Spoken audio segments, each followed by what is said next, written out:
One. Hello, everyone. Thank you for joining us. Today, we are going to be speaking with Dean Brian Samble, Dean of Students. Brian?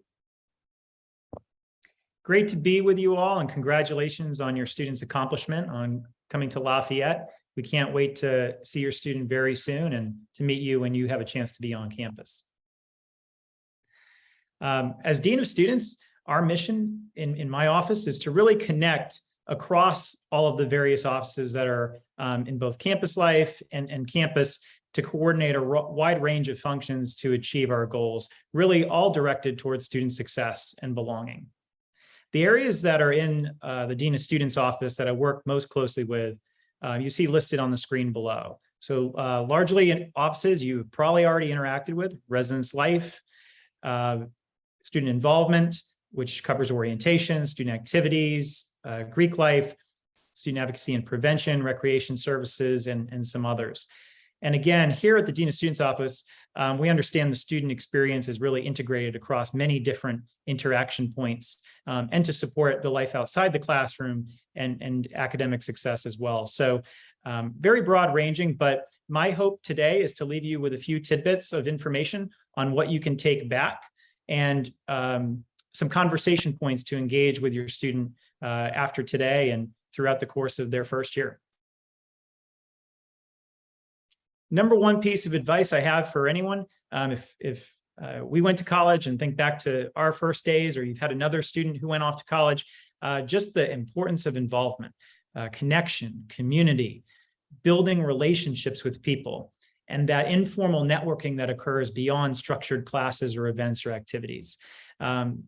This can be some of the hardest of challenges for students because it requires them to sometimes step outside their comfort zone and introduce themselves to a stranger and another new student who's on campus. But I encourage you to speak to your student, to get involved at the involvement fair, which happens very early on in the semester. It's okay if they don't have a chance to go. There's plenty of other opportunities to get connected and plugged into clubs and orgs. But if you can set as a goal for your student to join at least 2 to 3 clubs or organizations, that ensures that they're joining a network. So there may be different people in all of those organizations. There's going to be different people on their residence hall floor. There's going to be different people in their first year studies group.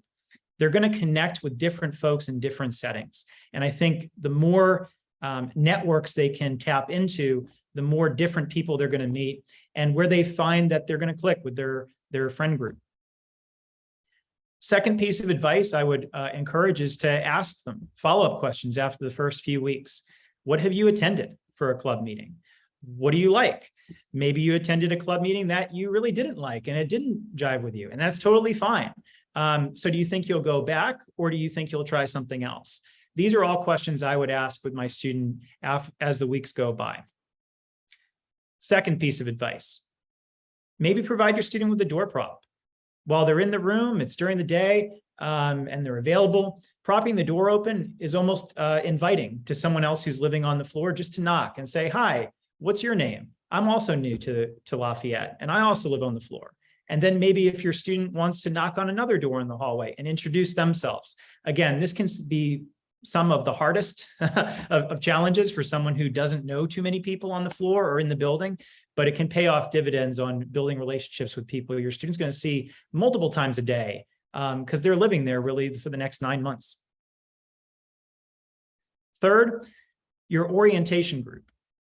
The students who are in an orientation group this year is synonymous with the first year seminar. And so that orientation group will be meeting as a class throughout the semester. That means that they'll be sharing a professor, they'll share an orientation leader, and they'll be building relationships with that network as well. They're going to have a lot of different events this year to get plugged into wider ranges of campus, which means going to athletic games, which means going to a barbecue with career services, because we all want our students to get jobs after they graduate, and connecting early helps that. So whenever you hear of the LEOs, which are the Lafayette Extended Orientation Leaders, planning events, you want to make sure that you're encouraging your students to also attend those events to get plugged in. Lastly, if your family follows a particular faith tradition and your student values that and wants to keep that up, we can understand that moving into a new city or a new state or even a new country, looking to get plugged in to the local environment can be that extra challenge. We do have a director of religious and spiritual life, and I would encourage you to connect with the college chaplain onto where to connect with and what associations are already going on campus, or what communities may exist in the local Easton community or Lehigh Valley.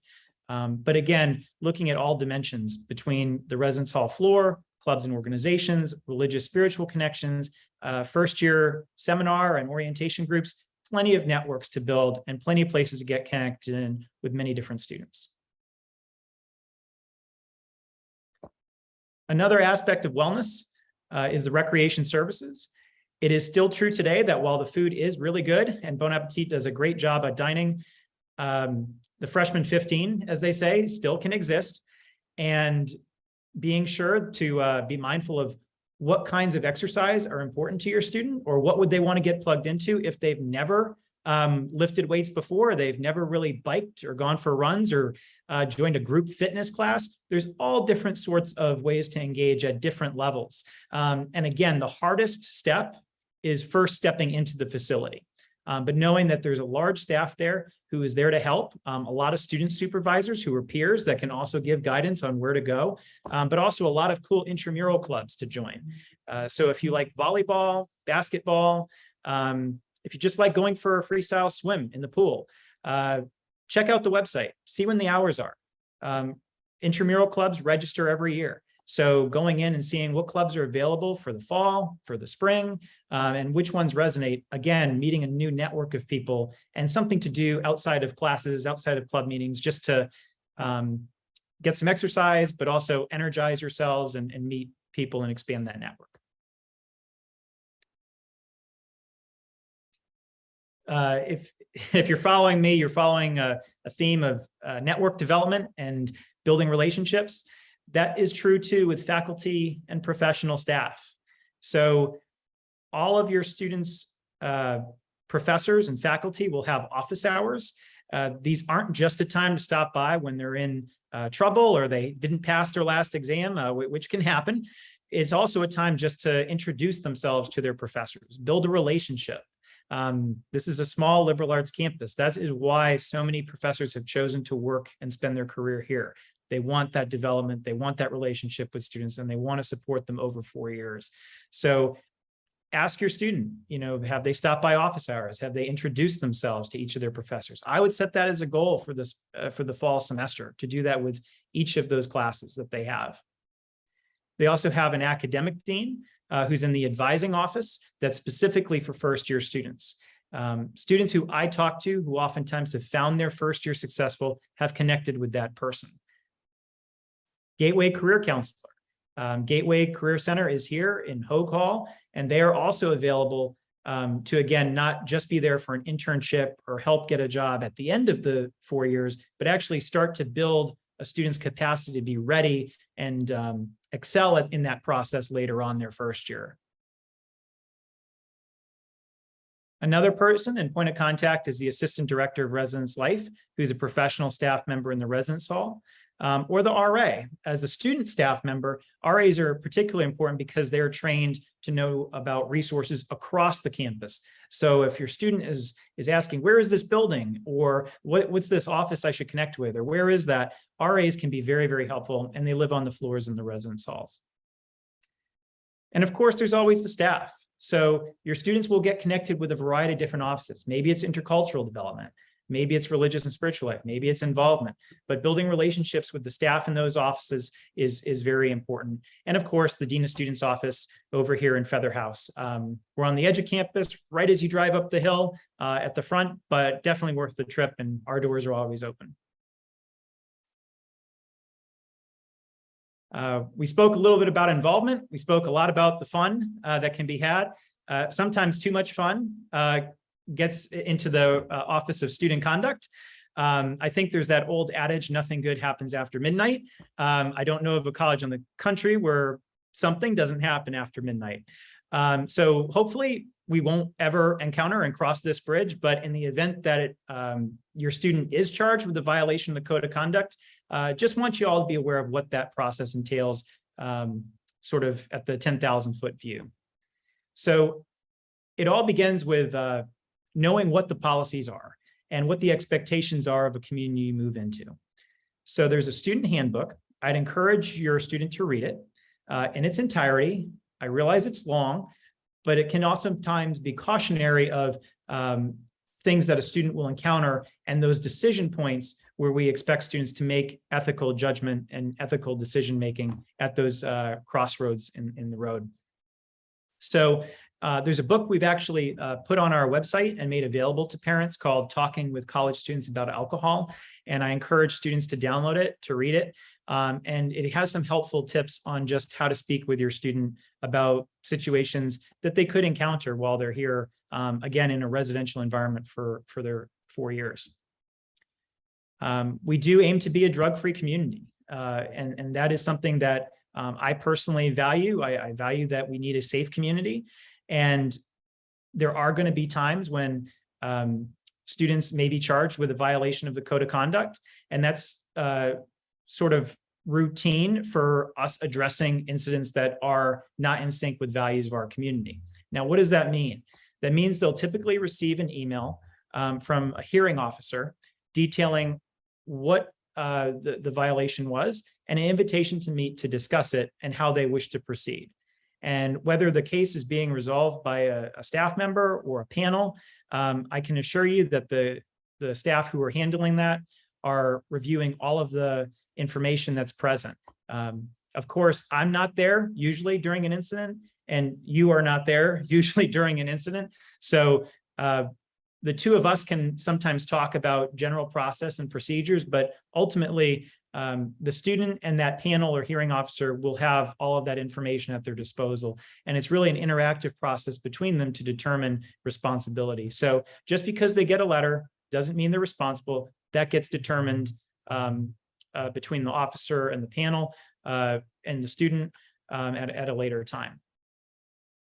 But did want you to be aware that that process happens.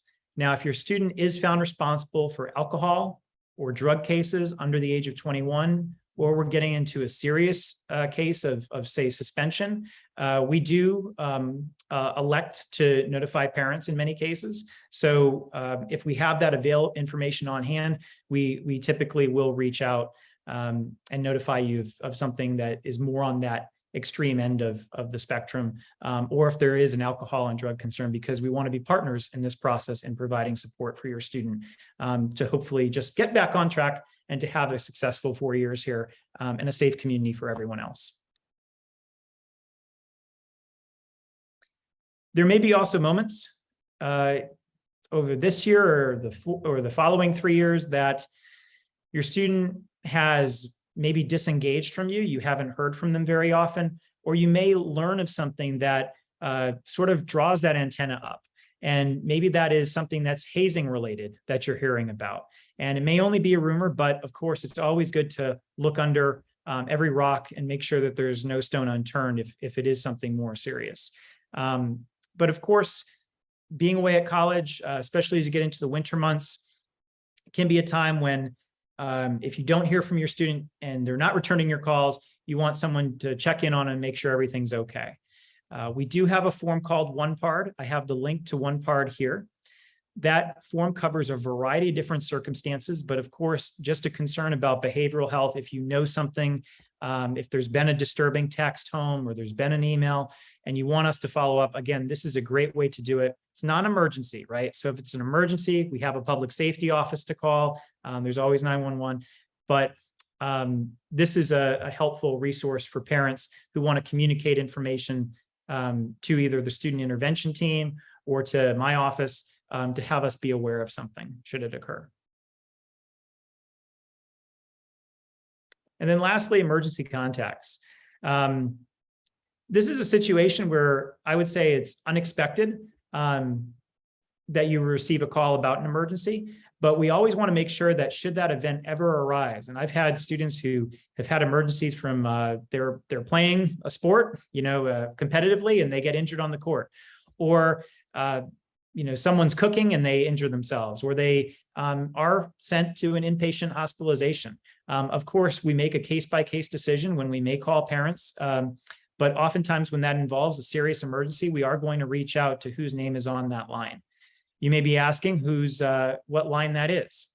Well, I've communicated to every incoming student, as well as continuing students, that they are to list an emergency contact.